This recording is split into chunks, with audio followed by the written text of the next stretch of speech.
Hello friends, I'm Arnath Singh and this is another video on my YouTube channel. I'm a second year MBBS student at AIMS New Delhi.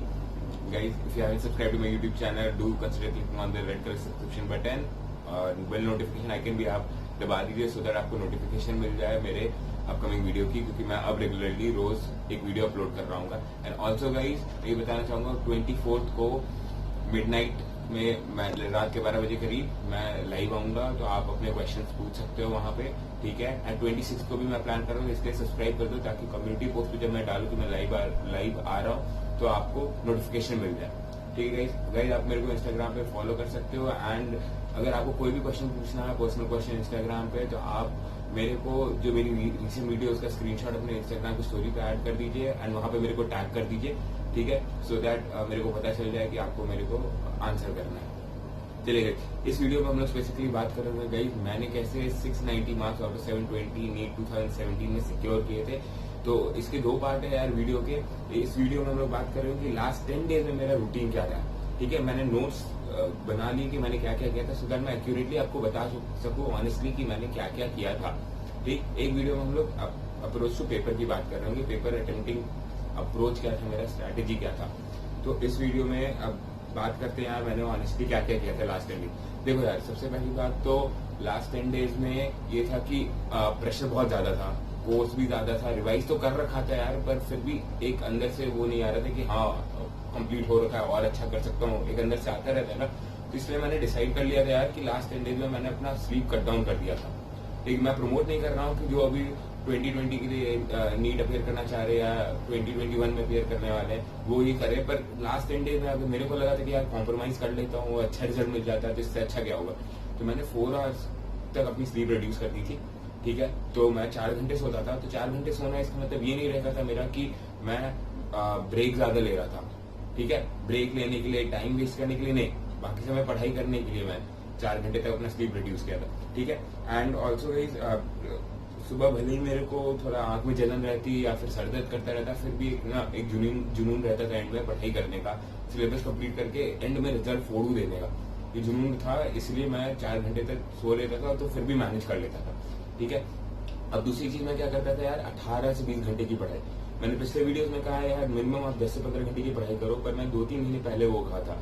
अब क्योंकि peak समय आ गया था, सिर्फ 10 दिन बच गए थे, तो मेरे को सब कुछ जल्दी परफेक्शन, मतलब एक परफेक्शन टेंडेंसी आ जाती है, सब कुछ अच्छे से करना है, फॉर्मुला भी रिवाइज करना है, क्वेश्चन भी प्रैक्टिस करना है, तो जो चीज वीक है उसको बार बार रिवाइज करना है, तो कहाँ से आपके पास समय आएगा. तो आपके पास 10 दिन ही बचे हैं, तो आप 18 से 20 घंटे तो पढ़ना पड़ेगा. तो मैं ये करता था, 18 से 20 घंटे मैंने पढ़ाई की थी. एंड यार खाने के अलावा, सोने के अलावा जितना समय था पूरा पढ़ाई पे देता था, कोई ब्रेक मेरे को पता ही नहीं चलता कि पढ़ाई का ऐसा भूत सवार रहता था, सिर्फ पढ़ना है.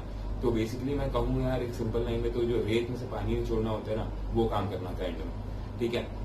उसके बाद क्या, अब मैं जब सुबह का दिन शुरू होता था ना, तीसरा पॉइंट क्या है कि जब सुबह का दिन शुरू होता था तो मैं मॉर्निंग में ही सबसे पहले एक पेपर अटेम्प्ट कर लेता था, मॉक पेपर हो या टेस्ट सीरीज का पेपर हो, ठीक है. तो वो मैं सुबह ही अटेम्प्ट करता था, 3 घंटे उसको डेडिकेटेड मैं दिया, क्योंकि 9 से 12 मेरा पेपर होने वाला था, ठीक. तो उसी मैं अपना बायोलॉजिकल क्लॉक उस हिसाब से सेट करने के लिए, ट्यून करने के लिए मैं 9 से 12 ही पेपर दे देता था.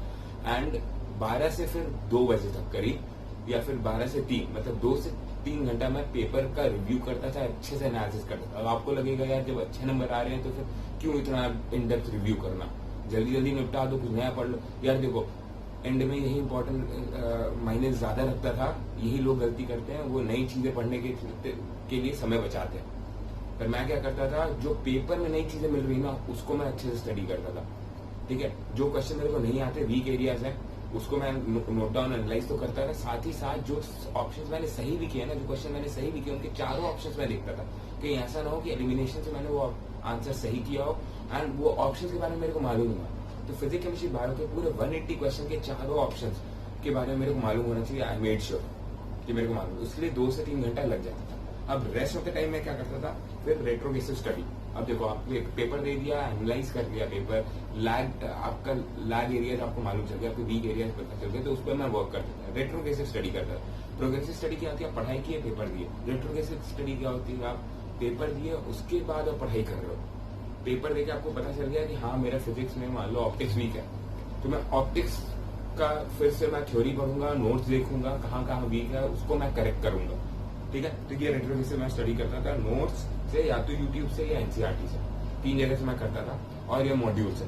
ठीक, ये कर दिया। तो रेट्रोग्रेसिव स्टडी से क्या होता है ना यार, आपके पास एक बेसिक सिक्योरिटी आ जाती है कि यार हाँ, पेपर मैंने जो अभी कब नंबर सिक्योर करे मैं उनको बता रहा जो, ठीक है, और जो ज्यादा सिक्योर कर रहे हैं उनके लिए भी बहुत अच्छी चीज होगी, आपको बेसिक सिक्योरिटी मिल जाएगी। हाँ, जो पेपर मॉक पेपर है जो नीट के लेवल का है, वो पेपर का मैंने पूरे अच्छे से एनालिसिस कर लिया है, और उसके हिसाब से मैंने अपने आप को पूरा प्रिपेयर कर लिया है। जहां जहां वीक एरिया थे वो गैप भी मैंने फिल इन कर दिए पढ़ के।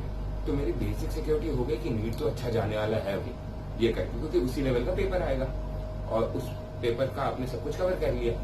ये हो गया मेरा रेट्रोग्रेसिव स्टडी वाला पार्ट। और अब लास्ट चीज मैं क्या करता था, जितना भी समय बचता था ना बाकी, उसमें मैं करता था एक्स्ट्रा एज स्टडी। अब एक्स्ट्रा एज वाली चीजें क्या हो गई यार, देखो मैंने किसी भी अपने वीडियो में ये चीज नहीं डिस्क्लोज की, क्योंकि मैं कंसिडर करता हूँ कोई भी एवरेज स्टूडेंट मेरा वीडियो देख रहा है, पर क्योंकि मैं यहाँ पे अपना सीक्रेट बता रहा हूँ कि 690 मैंने कैसे सिक्योर किया और 720 नीट 2017 में, तो मैं बता देता हूँ कि रेस्ट ऑफ द टाइम में मैं क्या करता था। बायो, फिजिक्स, केमिस्ट्री की एक्स्ट्रा एज स्टडी, उसमें मैं क्या करता था, देखो बायो में मेरे पास आयरन की डीएलपी, आकाश के मॉड्यूल थे, तो वहां पे जो हाईलाइटेड पॉइंट्स थे और जो वो टॉपिक्स जो सबसे ज्यादा इंपॉर्टेंट होते हैं नीट पॉइंट ऑफ व्यू से, जहां से बाहर से क्वेश्चन आते हैं, उन टॉपिक्स को मैं एलन आकाश से पढ़ लिया था। इसलिए मेरे बायो में 350 मार्क्स तक मैं पहुंच पाया था। मेरे को 3 क्वेश्चन टोटल दिखे थे एलन और आकाश की मॉड्यूल की हेल्प से। नहीं तो मैं 335 और कुछ मिस्टेक, सिली मिस्टेक ले लो यार, तो मैं 330, 325 तक रिस्ट्रिक्टेड रहता मेरा बायो का स्कोर। मैं 350 लाया था 360 में। इसी वजह से मैंने एक्स्ट्रा पढ़ाई की थी, एंड में ही की थी, क्योंकि यार देखो रट के जाओ, उगल के आ जाओ, काम कर, पीएचडी तो करनी ही नहीं है। अब तो वो मेरे को 11th-12th नहीं पढ़ना है ना, मेरे को बस तो अच्छा रैंक चाहिए था, अच्छे परफॉर्म करना था, अच्छा मार्क्स चाहिए था। तो मैंने एंड में पढ़ाई की स्मार्टली, और बस रिप्लिकेट करके वो एग्जाम में आ गया, और फॉर्चुनेट था कि क्वेश्चन भी आया।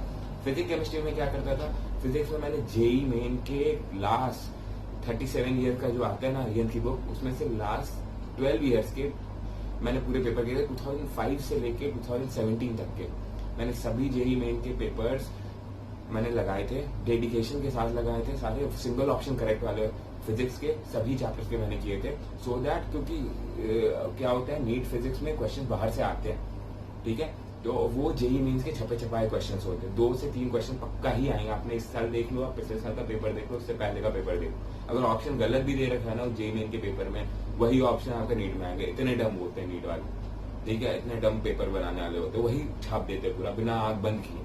तो क्यों छोड़ूंगा वो चीज, तो मैं प्रैक्टिस करके गया था, और साथ ही साथ इतना अच्छे से प्रैक्टिस हो गई थी यार कि मेरे को ऑप्शन ही याद हो गया, मैं देखता तो तुरंत टिक मार के आ जाता, तो मेरे को एक्स्ट्रा एज मिलता है बाकियों से, ठीक है। तो फिजिक्स में मेरे को 2 क्वेश्चन और इसमें हेल्प होगी, मैं कर लिया होता, पर तो समय लगता है यार, ठीक है। और same goal with chemistry, chemistry में भी मैंने 2 क्वेश्चन एक्स्ट्रा इसलिए सॉल्व किए, इनऑर्गेनिक के, वो जेई मेन से आ गया था, एक नेशनल रिएजेंट वाला क्वेश्चन आया था, ठीक है। हाँ, वो क्वालिटेटिव केमिस्ट्री का पार्ट होता है, हम लोग को पढ़ाया नहीं जाता, वो नेशनल रिएजेंट से पोटेशियम आया था, ऐसे कुछ रिलेटेड क्वेश्चन था, मेरे को याद नहीं आ रहा, वो आया था क्वालिटेटिव केमिस्ट्री का, और इनऑर्गेनिक जेई में तो कवर होता है क्वालिटेटिव केमिस्ट्री, तो बस वही से क्वेश्चन आ गया, मैं करके आ गया, तो उससे मेरे को 5 मार्क्स से एडिशनल मार्जिन मिला। तो यार इसकी वजह से मेरा एक ना 690 का स्कोर बिल्डअप हो पाएगा। तो गाइस इस वीडियो में मैं यही सारी चीजें आपको बताना चाहता था। गाइस हम लोग 24th को लाइव आ रहे हैं, ठीक है, मिडनाइट, तो आप सब्सक्राइब कर दो, आपको नोटिफिकेशन मिल जाएगी कम्युनिटी पोस्ट पे। 26 को भी मैं लाइव आऊंगा, ठीक। और नेक्स्ट वीडियो यार मैं बना रहा हूँ कि मेरा पेपर अटेंडिंग स्ट्रैटेजी क्या था, पेपर अप्रोच क्या था, ताकि मैं एग्जाम में मैं कैसे, मतलब एग्जाम हॉल में मैंने क्या किया था, so that I secure 690 marks, ठीक है। So this was the video for today guys, keep hustling, और अच्छे से पढ़ाई करते रहो, वीडियो को फॉलो करो, इम्प्लीमेंट करो, और मैक्सिमम रिजल्ट लाओ। All the best.